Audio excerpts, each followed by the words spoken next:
السلام علیکم. میں آپ کو سنا رہی ہوں صابر حسین راجپوت کی ایک زبردست کہانی اور تقریباً آخری کہانی، کیونکہ کافی ساری کہانیاں میں ان کی سنا چکی ہوں اور فی الحال مجھے ان کی مزید کوئی کتاب نہیں مل رہی. اس کہانی کا عنوان ہے رات، رسی اور راز. اب میں یہ کہانی بھی سنا سکتا ہوں. ایک راز تھا جو اب کھلا ہے. وہ جوانی کا راز تھا جسے بڑھاپے نے بے نقاب کیا ہے. بڑھاپے میں آ کر انسان احمق ہو جاتا ہے یا اس میں جرأت پیدا ہو جاتی ہے. میں نے اپنے ہم عمر بوڑھے دیکھے ہیں جو اپنی جوانی کے ایسے بھید بھی کھول دیتے ہیں جنہیں وہ جوانی میں چھپاتے پھرتے تھے. میرا خیال ہے کہ انسان جب آخری منزل کے قریب پہنچتا ہے تو اسے قبر کا اندھیرا اور حساب کتاب لینے والے فرشتے دکھائی دینے لگتے ہیں. اس لیے وہ خوف سے اپنے ضمیر سے گناہوں کا بوجھ پھینکنا شروع کر دیتا ہے. اسے ایک شاعر نے ان الفاظ میں بیان کیا ہے کہ جب کشتی ڈوبنے لگتی ہے تو اس کا بوجھ ہلکا کیا جاتا ہے. اس میں جو سامان لدا ہوا ہوتا ہے وہ دریا میں پھینکنا شروع کر دیتے ہیں کہ شاید کشتی ڈوبنے سے بچ جائے. میں بوڑھا آدمی ہوں. میری اس کمزوری کو آپ سب برداشت کر لینا کہ میں بات لمبی کیا کرتا ہوں. یہ دراصل میری نہیں، میرے بڑھاپے کی کمزوری ہے. جسم کی طاقت زبان میں آ جاتی ہے، یا شاید زبان اتنی کمزور ہو جاتی ہے کہ چل پڑے تو اس میں رکنے کی طاقت نہیں ہوتی. میں اس راز تک اس طرح پہنچا ہوں کہ اس مہینے اپنے گاؤں گیا. وہاں اپنی کھیتیاں ہیں، انہیں دیکھنے کے لیے گاؤں جانا پڑتا ہے. اصل بات یہ ہے کہ میں گاؤں جانے کے بہانے ڈھونڈتا رہتا ہوں. شہر میں مجھ جیسے مویشی کا دل کہاں لگتا ہے. سڑکوں پر چلتے مجھے ڈر لگتا ہے. اس مہینے گاؤں گیا تو سخت پچھتاوا ہوا کہ میں الیکشن کے بعد کیوں نہ گیا. نومبر تو تاریخی مہینہ ہے. کرسی کی تیسری لڑائی شروع ہو چکی تھی اور میں نے سوچا ہی نہیں تھا کہ مجھ پر کیا بیتے گی. کہتے ہیں گیدڑ کی موت آتی ہے تو وہ شہر چلا جاتا ہے، لیکن میں نے شہر سے گاؤں کا رخ کر لیا. الیکشن میں ابھی کچھ دن باقی تھے لیکن دونوں طرف کی فوجیں میدان میں اتر چکی تھیں. بس جو مجھے شہر سے لائی تھی وہ شہر سے 30 میل کے فاصلے پر اتار کر آگے نکل گئی اور میں اپنے گاؤں کو جانے والی ویگن میں بیٹھ گیا. ابھی اچھی طرح بیٹھ بھی نہیں سکا تھا کہ ایک سلام دائیں طرف سے اور ایسا ہی ایک سلام پیچھے سے آیا. دونوں سلام دھماکہ خیز اور دور مار تھے. میں نے پہلے دائیں پھر پیچھے دیکھا. سلام داغنے والوں کے ہاتھ میری طرف بڑھے. میں نے دونوں سے مصافحہ کیا. دونوں الیکشنی سلام تھے. مجھے اپنی غلطی کا احساس ہو گیا، لیکن میرے لیے فرار کا کوئی راستہ نہیں تھا. یہ دونوں آدمی امیدوار نہیں تھے بلکہ میرے حلقے کے امیدوار کے رشتہ دار اور ورکر تھے. دونوں نے مجھے بتایا کہ میرا ووٹ گاؤں میں ہے. دونوں نے میری تعریفیں شروع کی تو مجھے شک ہونے لگا کہ کسی اور کی بات ہو رہی ہے. پھر انہوں نے اپنے امیدوار کی شرافت، پاکستان سے محبت، اس کی صداقت پسندی اور دیانتداری کا ذکر چھیڑا. تب بھی مجھے شک ہوا کہ کسی اور کا ذکر ہو رہا ہے. میں اسے صرف جانتا ہی نہیں بلکہ بہت اچھی طرح جانتا ہوں. میں یہ تحریر الیکشن کے نتائج سے پہلے لکھ رہا ہوں. معلوم نہیں یہ امیدوار کامیاب ہوگا یا نہیں، اس میں اور کوئی خوبی ہے یا نہیں، البتہ اس کی صحت قابل رشک نہیں بلکہ قابل حسد ہے. گاڑی کے جس طرف بیٹھ جائے ادھر کے دونوں ٹائروں پر شک ہونے لگتا ہے کہ ہوا کم ہے. آپ اسے دیکھیں تو آپ کہیں گے کہ یہ آدمی امیدوار نہیں، امید سے ہے.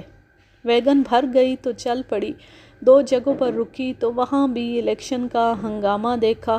رنگ برنگے جھنڈوں اور جھنڈیوں اور پوسٹروں کا جنگل دیکھا. مزدور اور مسلمان الگ الگ مورچہ بندی کی حالت میں دیکھے. لاؤڈ سپیکروں کی چنگاڑ سے کانوں کے پردے پھٹ رہے تھے.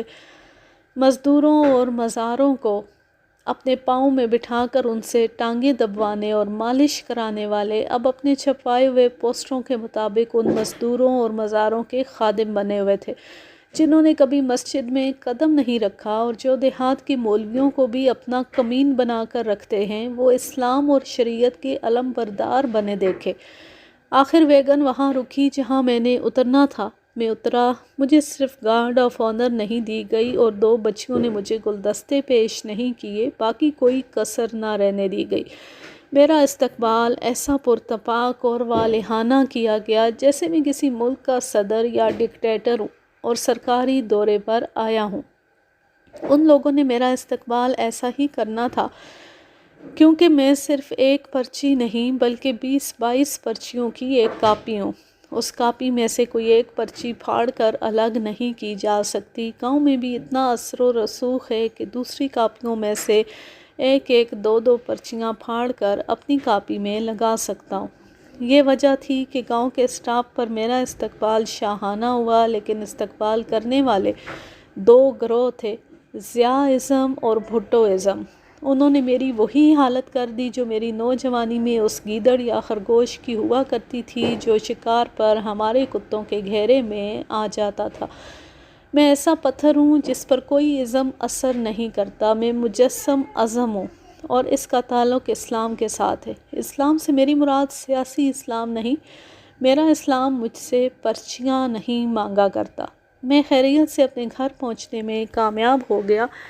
گاؤں میں جب بھی جاتا ہوں تو سب سے پہلے قبرستان میں اپنے مرحوم دوستوں کی قبروں پر فاتحہ کے لیے جاتا ہوں، مگر اس روز باہر نکلنے کی ہمت نہیں ہو رہی تھی۔ میں نے پاکستان کے الیکشن پہلے بھی دیکھے، ہر امیدوار کو راضی رکھنے کا طریقہ مجھے آتا ہے، اب بھی میں نے وہی طریقہ آزمانا تھا۔ نومبر کے اس دن جب میں گاؤں گیا تو الیکشن کا ہنگامہ دیکھ کر مجھے ایک الیکشن یاد آ گیا اور میں اس کی یاد میں گم ہو گیا۔ وہ سن 1946 کا الیکشن تھا، انگریزوں کی حکومت کا آخری الیکشن تھا، اسے آخری مسلمانوں نے بنایا تھا۔ جی میں آتی ہے کہ آج کے سیاسی لیڈروں اور ان کے ساتھ کام کرنے والوں کو اس الیکشن کا آنکھوں دیکھا حال سناؤں اور انہیں بتاؤں کہ اس الیکشن میں کام کرنے والے اجرتی نہیں تھے، انہوں نے دہاڑیوں کے حساب سے کام نہیں کیا تھا، نہ پیشہ ور نعرہ باز استعمال ہوئے تھے۔ ہر مسلمان کا ایک ہی نعرہ تھا، لے کے رہیں گے پاکستان۔ مسلمانوں کا جھنڈا ایک تھا اور سب ایک محاذ پر اکٹھے ہو گئے تھے، مطالبہ ایک، جذبہ ایک، عزم ایک۔ آپ جانتے ہوں گے کہ عزم اور عزم میں کتنا فرق ہے۔ میری ناقص عقل کہتی ہے کہ عزم ایک قوت ہے اور عزم ایک سہارا، ایک بیساکھی، مصنوعی سہارا، ایک فریب۔ اس وقت میں اور میرے دوست جوان تھے، انگریزوں کے دور حکومت کی طرح ہماری جوانی کے بھی آخری دن تھے، لیکن شہروں سے کچھ لوگ آئے اور انہوں نے ہمیں یاد دلایا کہ ہم مسلمان ہیں اور مسلمانوں کا مقام کیا ہوتا ہے۔ انہوں نے ہمیں بہت سی باتیں بتائیں جو ہمارے دلوں پر اثر کر گئیں۔ اس اثر نے ہمیں نوجوان بنا دیا اور ہم میدان میں کود پڑے۔ ہمارا مقابلہ ہندوؤں سے تھا، دولت ہندوؤں کے پاس تھی، تعلیم ہندوؤں کے پاس تھی اور انگریز بھی ہندوؤں کے ساتھ تھے۔ میرے علاقے کے بے شمار مسلمان ہندو ساہوکاروں کے مقروض تھے۔ سب سے بڑی مشکل یہ تھی کہ میرے علاقے کے مسلمان فوجی تھے اور فوج میں بھرتی ہونا ان کی ضرورت نہیں بلکہ روایت تھی، اور ان پڑھ رہنا بھی ان کی روایت ہی تھی۔ یہ لوگ تسلیم نہیں کرتے تھے کہ ہندوستان کا بادشاہ کوئی اور بھی ہو سکتا ہے۔ انگریز سے آزاد ہونے کو یہ لوگ تصور میں بھی نہیں لا سکتے تھے۔ ان لوگوں میں سیاسی بیداری پیدا کرنا بظاہر ناممکن لگتا تھا۔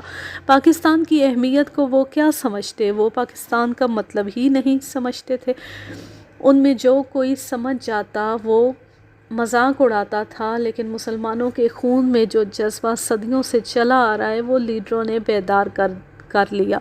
پھر یہی ان پڑھ لوگ تھے جو پاکستان کا نعرہ لگا کر میدان میں اترے تو انہوں نے انگریزوں اور ہندوؤں کو حیران کر دیا۔ یہ قصہ بڑا لمبا ہے، اگر میں ہر ایک واقعہ اور پورا قصہ سنانے لگوں تو بڑی موٹی کتاب بن جائے۔ ہم سب مسلم لیگ کے ورکر بن گئے۔ کرائے کے نعرہ بازوں کی ضرورت ہی نہیں تھی، نعرے اپنے آپ ہمارے سینوں سے نکلتے تھے۔ یہ نعرے نہیں بلکہ زمین و آسمان کو ہلا دینے والے دھماکے تھے۔ وہ بھی الیکشن ہی تھا۔ ہر مسلمان صحیح معنوں میں مرد مومن بنا ہوا تھا، کسی کی کوئی ذاتی غرض نہیں تھی، کوئی لالچ نہیں تھا۔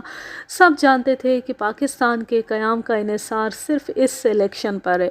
اب ہار گئے تو ہمیشہ کے لیے ہار جائیں گے اور ہندوؤں کے غلام بن جائیں گے۔ میں عالم فاضل یا سیاستدان نہیں، میں واعظ اور لیکچر نہیں دے سکتا، جو دیکھتا ہوں اور جو محسوس کرتا ہوں وہ کہہ دیتا ہوں۔ میں یہ کہنا چاہتا ہوں کہ میں نے اپنی محفل میں جب بھی سن 1946 کے الیکشن کا ذکر کیا تو مجھے کہا گیا کہ اس وقت ہمارا ایک نصب العین تھا، پاکستان کے نام کا اپنا الگ وطن لینا تھا۔ اب کوئی نصب العین نہیں، اب تو الیکشن کرسی کی لڑائی ہے۔ امیدوار اس توقع سے الیکشن پر لاکھوں کروڑوں روپیہ لگا دیتے ہیں کہ جیت گئے تو کئی گنا زیادہ وصول کر لیں گے۔ نصب العین تو آج بھی موجود ہے اور یہ سن 1946 کے نصب العین سے زیادہ اہم ہے۔ سن 1946 میں تو پاکستان حاصل کرنا تھا جو ہم نے کر لیا، اب پاکستان کو بچانا ہے، اسے تباہی کے گھڑے سے نکالنا ہے۔ آدھا پاکستان تو ہم گنوا چکے، باقی نصف بھی جن خطروں میں گرا ہوا ہے وہ آپ سب خود دیکھ رہے ہیں، مگر اس نصب العین کو الگ پھینک دیا گیا ہے اور الیکشن اقتدار کی باقاعدہ جنگ بن گئے۔ میں اب گاؤں گیا تو الیکشن میں جو ذرا سی دلچسپی رہ گئی تھی وہ بھی ختم ہو گئی۔ اللہ نے مجھے روٹی کپڑا بھی بہت دے رکھا ہے اور مکان بھی ہے اور میرے پاس اسلام بھی ہے۔ مجھے صرف پاکستان چاہیے، اس کی سلامتی کے لیے میں اب دعا کے سوا کچھ نہیں کر سکتا تھا۔ میں کہہ رہا تھا کہ گاؤں جاتا ہوں تو سب سے پہلے اپنے دوستوں کی قبروں پر حاضری دیا کرتا ہوں۔ میں نے امیدواروں کے ورکروں اور رشتہ داروں سے جان چھڑائی اور قبرستان کی طرف چل پڑا جو گاؤں سے ذرا دور ہے۔ گاؤں سے تھوڑی ہی دور گیا ہوں گا کہ پہلے ایک کتا مجھ پر بھونکا، اس کی آواز پر دو اور کتے آ گئے اور مجھ پر بھونکنے لگے۔ میں ان کے محاصرے میں کھڑا ہو گیا۔ میں نے ہر ایک کتے کو غور سے دیکھا۔ میں یہ معلوم کرنے کی کوشش کر رہا تھا کہ ان میں سے الیکشن میں کون کھڑا ہوا ہے تاکہ اسے کہوں کہ اسی کو ووٹ دوں گا، مجھے راستہ دے دو۔ صاف پتہ چلتا تھا کہ وہ مجھ سے ووٹ مانگ رہے ہیں۔ ان کے قریب مٹی کا ایک ڈھیلا آ گرا، وہ پیچھے تو ہٹ گئے لیکن بھونکتے رہے۔ پھر ایک ڈھیلا اور گرا اور کتے منتشر ہو گئے۔ میں نے اس طرف دیکھا جس طرف سے ڈھیلے آئے تھے۔ تقریباً میری عمر کی ایک بوڑھی عورت جھک کر ایک اور ڈھیلا اٹھا رہی تھی۔ اس کا خیال تھا کہ میں کتوں سے ڈر رہا ہوں، اس لیے رکا کھڑا ہوں۔ کتوں کو ڈھیلے اسی نے مارے تھے اور اب تیسرا ڈھیلا اٹھا رہی تھی۔ میں نے اپنی چھڑی گھمائی تو کتے پیچھے ہٹ گئے لیکن بھونکنے سے باز نہ آئے۔ میں نے کہا، رہنے دے نور، یہ میرا کیا بگاڑ لیں گے؟ بڑھیا نے اٹھایا ہوا ڈھیلا پھینک دیا اور ہنستی ہوئی میری طرف آئی۔ اس کا نام نور ہے۔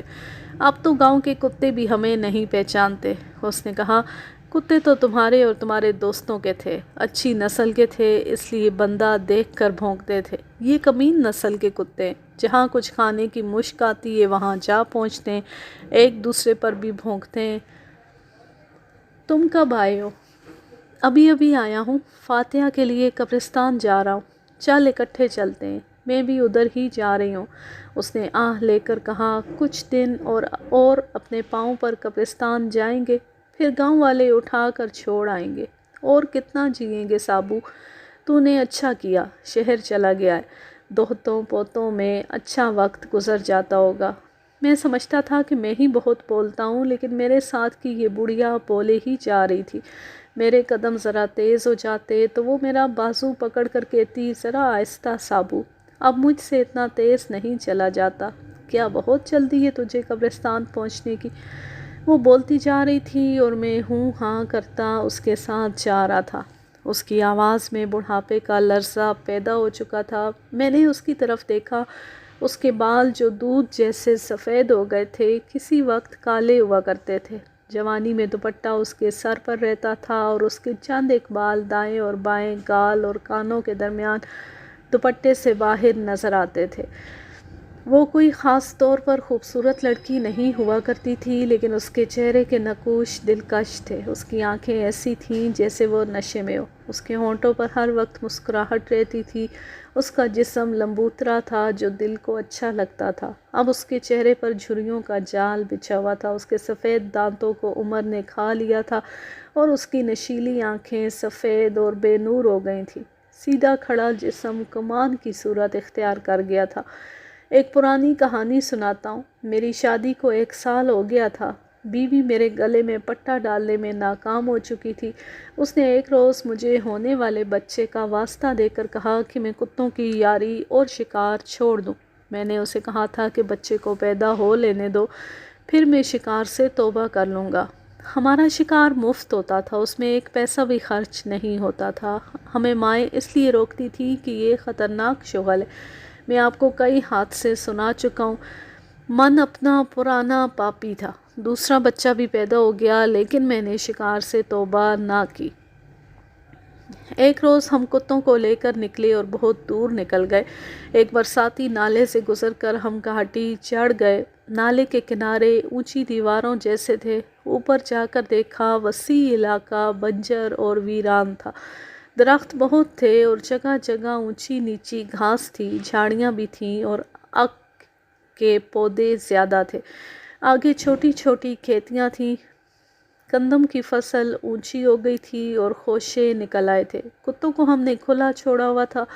ان کھیتوں کے قریب زمین کٹی پھٹی تھی۔ ایسی زمین پر جگہ جگہ سوراخ اور بل بنے ہوتے ہیں، ان میں گیدڑ اور خرگوش رہتے ہیں۔ ہم نے ارادہ کیا کہ کتوں کو ان بلوں میں چھوڑ دیں گے اور یہ خود ہی شکار کو باہر نکال لیں گے، لیکن اس کی نوبت نہ آئی۔ 50-60 گز دور کھیتوں میں سے ایک سے نکلی، وہ ایک طرف کو جا رہی تھی۔ ہمارے ایک کتے نے اسے دیکھ لیا اور اپنے ساتھیوں کو اپنی زبان میں اطلاع دی۔ وہ سے کی طرف دوڑا اور باقی کتے اس کے پیچھے دوڑ پڑے۔ سے درمیانہ بلی جتنی بڑی ہوتی ہے، اس کے تمام جسم پر لمبے لمبے کانٹے ہوتے ہیں۔ سب سے زیادہ لمبے کانٹے 1-1 فٹ لمبے ہوتے ہیں۔ ان کی ساخت اس طرح ہوتی ہے کہ جسم کے قریب پتلے، درمیان سے موٹے اور پھر پتلے ہوتے ہوئے سروں پر جا کر نوکیلے ہو جاتے ہیں۔ ان کی نوکیں سوئیوں جیسی ہوتی ہیں۔ سے کا تمام جسم کانٹوں سے ڈھانپا ہوا ہوتا ہے، صرف منہ نظر آتا ہے اور پاؤں۔ ان کے پاؤں انسان کے نوزائیدہ بچے کے پاؤں کی شکل کے ہوتے ہیں۔ سوائے منہ کے کوئی ایسی جگہ نہیں ہوتی جہاں کتا منہ ڈال سکے۔ ان کانٹوں کو سے اپنے دفاع کے لیے استعمال کرتی ہے۔ کتا یا کوئی درندہ اس پر حملے کی نیت سے اس کے قریب جاتا ہے تو وہ کانٹے پھیلا دیتی ہے۔ عام حالات میں اس کے کانٹے بیٹھے ہوئے پرندے کے پروں کی طرح پیچھے کو رہتے ہیں۔ ہم نے چونکہ اپنے کتوں کو سے پر حملہ کرنے کی ٹریننگ دے رکھی تھی، اس لیے وہ اس کے مقابلے میں ڈٹ جاتے تھے، لیکن ان کے منہ زخمی ہو جاتے تھے۔ اس سے کو دیکھ کر کتے اس کی طرف دوڑ پڑے۔ سے نے کتوں کو بروقت دیکھ لیا اور دوڑ پڑی۔ کتوں نے اسے گھیرے میں لے لیا۔ ہر کتا اس کوشش میں تھا کہ سے کے منہ کو منہ میں لے۔ یہ آسان کام نہیں تھا۔ سے نے اپنے کانٹے کھڑے کر لیے تھے۔ کتوں نے سے کو گھیرے میں لے لیا۔ سے اس محاصرے سے نکلنے کے لیے جس طرف جاتی، ادھر سے کتے اس کے کانٹوں سے ڈرتے پیچھے ہٹ جاتے۔ کوئی کتا اس کے منہ کی طرف بڑھتا تو سے اس کی طرف اپنا پہلو کر لیتی یا بالکل گھوم جاتی۔ اس طرح کتوں کا یہ دائرہ ایک طرف ہٹتا گیا۔ کتوں کے پیچھے ہمارا دائرہ تھا، ہم بھی کتوں کے دائرے کے ساتھ ادھر ادھر ہوتے رہے۔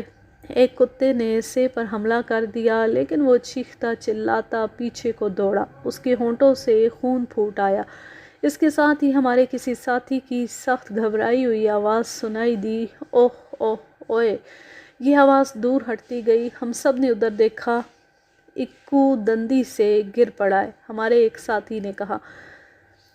ہم سے اور کتوں کی لڑائی دیکھتے دیکھتے پیچھے ہٹتے جا رہے تھے۔ ہم میں سے کسی نے بھی نہ دیکھا کہ پیچھے برساتی نالے کا دیوار جیسا اونچا کنارہ ہے، جسے ہماری زبان میں دندی کہتے ہیں۔ اس کی بلندی کم و بیش 50 فٹ تھی۔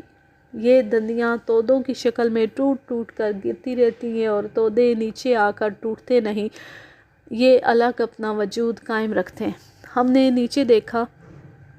ہمارا ساتھی اکو نیچے پڑا تھا، اس کا اوپر کا جسم نظر آ رہا تھا، پیٹ سے نیچے کا جسم 2-3 چھوٹے تودوں کے نیچے آیا ہوا تھا۔ ہم سے اور کتوں کو بھول گئے اور اس گھاٹی کی طرف دوڑے جس سے ہم اوپر آئے تھے۔ نیچے جا کر اکو تک پہنچے۔ ہمارے راستے میں چھوٹے بڑے تودے تھے، ان کے اوپر سے گزرتے پھلانگتے ہم اکو تک پہنچے۔ وہ بے ہوش پڑا تھا۔ اس کی ٹانگوں اور مٹی پر پیٹ کے جو تودے پڑے تھے وہ ہٹائے۔ یہ 2-2 3-3 من وزنی تودے تھے۔ ہمیں امید نہیں تھی کہ اکو زندہ رہے گا۔ وہ اوپر سے گرا اور اس پر تودے گرے تھے۔ وہاں سے اسے اٹھا کر اپنے گاؤں تک لانا بھی ایک مسئلہ تھا۔ ہم اپنے گاؤں سے 12-13 میل دور تھے۔ کوئی سواری نہیں تھی۔ ہسپتال کم از کم 22 میل دور تھا۔ ایک ہی صورت تھی کہ اسے قریب کے کسی گاؤں میں لے جاتے۔ دیہات میں ہڈیاں جوڑنے والے اور ہر مرض کا علاج کرنے والے سیانے ہوا کرتے تھے، لیکن اکو کے جسم پر زخم نہیں تھا۔ یہ بھی معلوم نہیں تھا کہ اس کی کوئی ہڈی ٹوٹی ہے یا نہیں۔ مجھے دوستوں نے کہا کہ میں اوپر جا کر دیکھوں کہ قریب کوئی گاؤں ہے تو وہاں سے چارپائی لے آؤں۔ مجھے معلوم تھا کہ کسی بھی گاؤں میں جا کر بتایا کہ ہمارا ایک دوست دندی سے گر پڑا ہے تو گاؤں کے تمام آدمی مدد کے لیے دوڑ پڑیں گے۔ میں نے 2 ساتھیوں کو ساتھ لیا اور وہاں سے نیچے آیا۔ اوئے لڑکو، کسی کی آواز آئی، وہاں کیا کر رہے ہو؟ اوپر دیکھو، دندی کے تودے گرنے والے ہیں۔ تودے تو بعد میں گریں گے چاچا جی، ہمارا ایک دوست اوپر سے گر پڑا ہے، وہاں بے ہوش پڑا ہے۔ اوپر سے؟ اوئے کا مکلو، تم شیری تو نہیں لگتے کہ تمہیں دیہاتی علاقے سے واقفیت نہ ہو۔ وہ گھوڑی پر سوار تھا، بڑی اچھی نسل کی تندرست گھوڑی تھی۔ گھوڑی، لباس اور ڈیل ڈول سے پتہ چلتا تھا کہ یہ دیہاتی معاشرے میں اونچے درجے کا آدمی ہے۔ اس نے مونچھوں اور سر کے بالوں کو حزاب سے کالا کیا ہوا تھا۔ اس کے سر پر ترے والی پگڑی زرعی کلے پر باندھی ہوئی تھی۔ چہرے پر بناوٹی روب بھی تھا اور قدرتی روب بھی۔ وہ گھوڑی سے اترا اور باغ میرے ایک ساتھی کے ہاتھ میں دے کر مٹی کے تودوں پر کودتا پھلانگتا چڑھ گیا۔ میں اس کے پیچھے گیا۔ میرے دوستوں کو اس نے پیچھے ہٹایا اور اکو کے تمام جسم کو دیکھا، پسلیاں دبائیں، ان پر ہاتھ پھیرا، اس کے بازوؤں اور ٹانگوں کو باری باری اٹھا کر اور دورہ کر کے دیکھا۔ ہڈیوں پر ضرب نہیں آئی، خدا کا شکر ہے، شاید سر کو چوٹ آئی ہے۔ اس نے ہم سے گاؤں کا نام پوچھا، اس وقت کے رواج کے مطابق ذاتیں پوچھیں، باپوں کے نام پوچھے۔ ہم نے اس سے نام پوچھا۔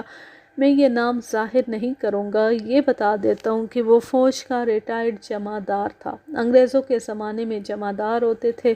پاکستان آرمی میں اس عہدے کو نائب صوبیدار کہا جاتا ہے۔ انگریزوں کی ہندوستانی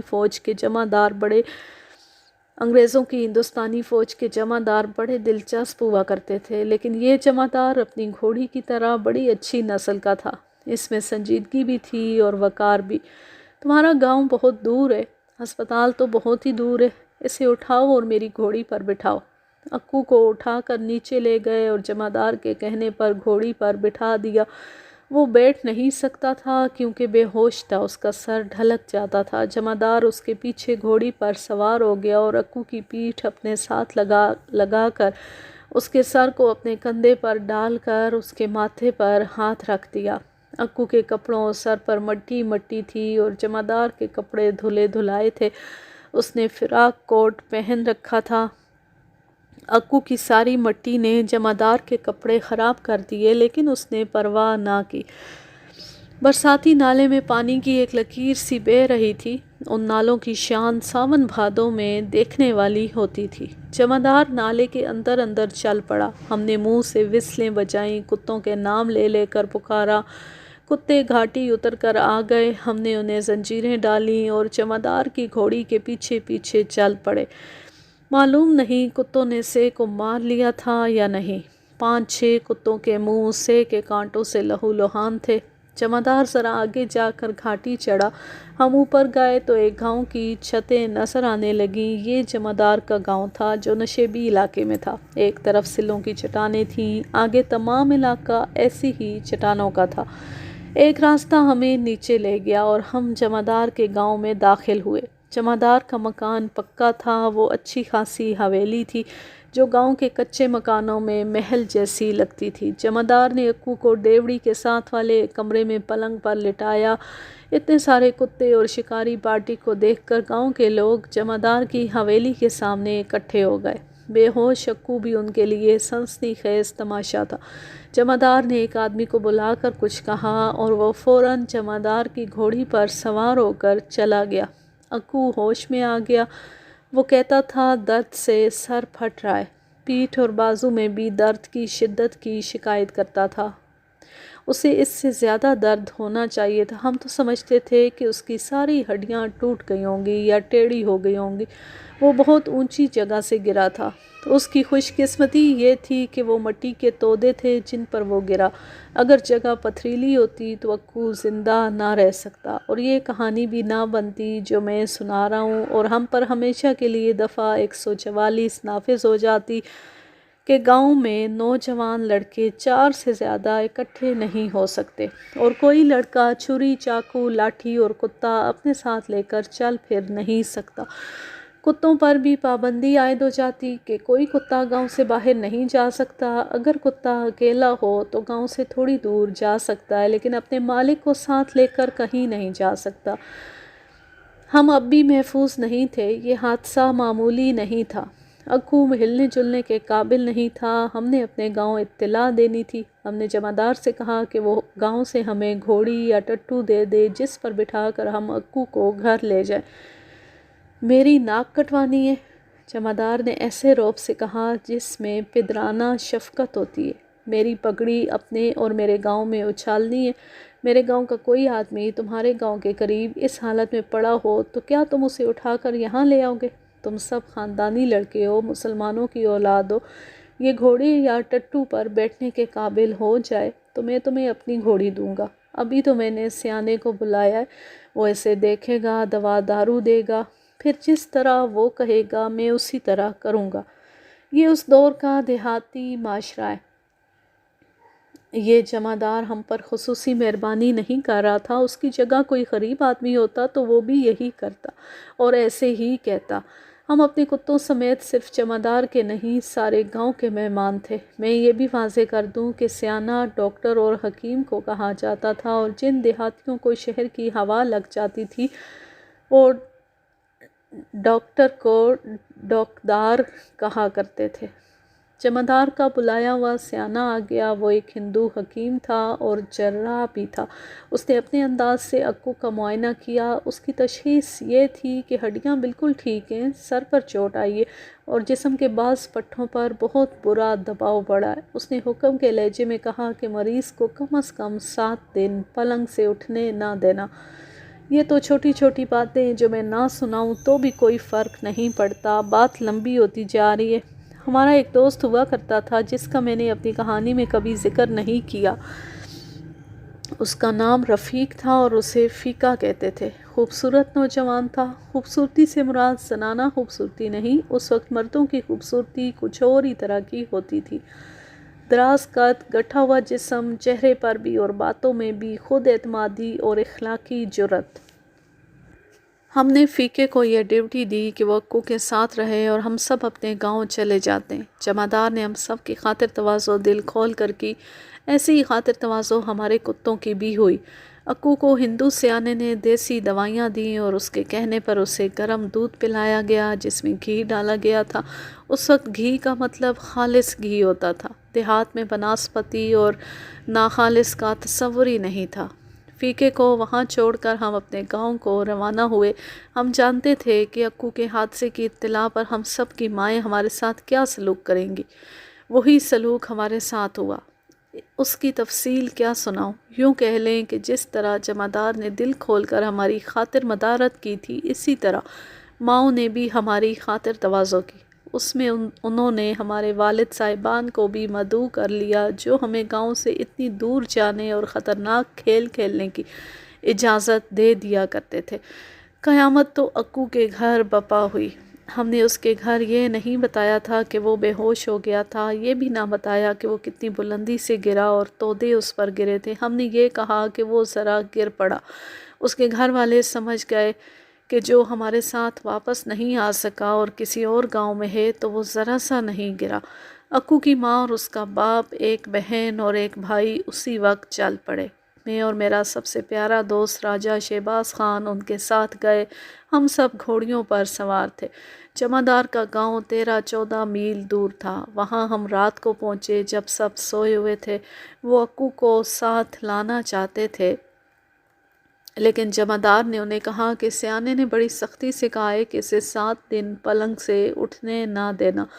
سیانے نے جسم کے بعض حصوں کی خاص قسم کی مالش بتائی تھی جو جمعدار کے ایک نوکر کے ذمے تھی۔ جمعدار کے گھر کے تمام افراد جاگے اور انہوں نے ہمارا استقبال ایسے کیا جیسے ہم سب ان کے بہت قریبی رشتہ دار ہوں اور حج کر کے واپس آئے ہوں۔ اکو نے اٹھنے کی کوشش کی لیکن اس کے جسم کا یہ حال تھا کہ اس سے اٹھ کر بیٹھا نہ گیا۔ اس کی ماں اور بہن اس پر گر جاتی تھی۔ جمعدار کے گھر کے سارے افراد اس کمرے میں آ گئے تھے۔ ان میں ایک نوجوان تھا جس کی عمر 22-23 سال ہوگی۔ اسی عمر کی ایک لڑکی تھی جو جمعدار کی بیٹی ہی ہو سکتی تھی۔ جمعدار کی بیوی بھی تھی۔ کوئی عورت چپ نہیں بیٹھ سکتی تھی۔ اگر کوئی عورت اپنے گھر میں چپ بیٹھی ہو تو سمجھو کہ خاوند نے اس کا گلا دبایا ہوا۔ یہی حال جمعدار کی بیوی کا تھا۔ دوسرے یا شاید تیسرے دن اکو کی ماں، بہن، باپ اور بھائی اپنے گاؤں واپس آ گئے اور فیقہ اکو کے ساتھ رہا۔ یہاں سے ایک ڈرامہ شروع ہو گیا۔